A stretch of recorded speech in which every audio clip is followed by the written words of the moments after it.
Assalomu alaykum, hurmatli vatandoshlar. Akmal Norqobilov, Sho'rchi tumanidanman. Hurmatli vatandoshlar, bir ikki kun chiqmay qolganimning sababi bor. Meni 9 oy 9 kun ko'tarib, oq sut berib, o'g'lim yaxshi inson bo'lgin deb tarbiyalagan. Onam 85 yoshlarda Ramazon oyida bu dunyoni tark etdilar.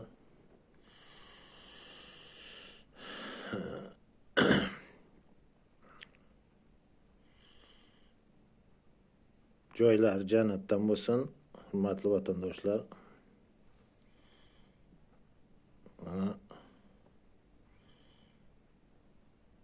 Bir ikki kundan keyin ijodiyotimni boshlayman. Hurmatli vatandoshlar, men kambag'alman, men qo'shshoqman loyiha to'xtamaydi. Unga qo'shimcha qilib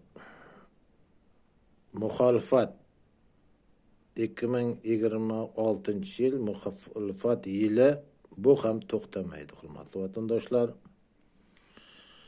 dunyoda bo'layotgan voqealarni o'zlaringiz ham yaxshi ko'rib, bilib, tushunib turibsizlar. Hurmatli vatandoshlar, Allohga beadadlar, shukrlar bo'lsinki,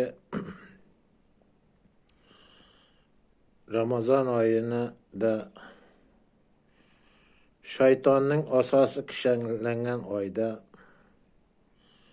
shaytonning yerdagi erkagi urg'ochilarini mana o'zlaringiz ko'rib turibsizlar, hol ahvollarini. Ammo lekin nima bo'lgan taqdirda ham mana Eron xalqiga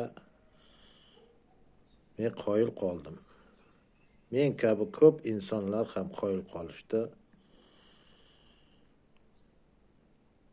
Qayerda aqli inson, aqli musulmon bir bo'lgan yurtga Allohimning nazari tushadi.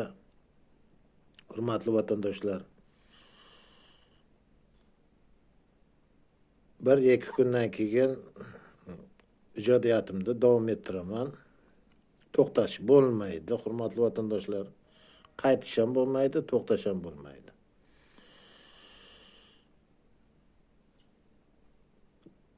Shu chiqishlarimda o'z fikrini salbiy, ijobiy fikrlarni bildirayotgan vatandoshlarimga cheksiz minnatdorchiligimni bildiraman. Like bosayotganlarga ham cheksiz minnatdorchiligimni bildiraman. Hurmatli vatandoshlar, Ramazon oyi barchamizga xayrli, barakali bo'lsin. Muborak bo'lsin. Hurmatli vatandoshlar, sog' bo'lingizlar, salomat bo'lingizlar.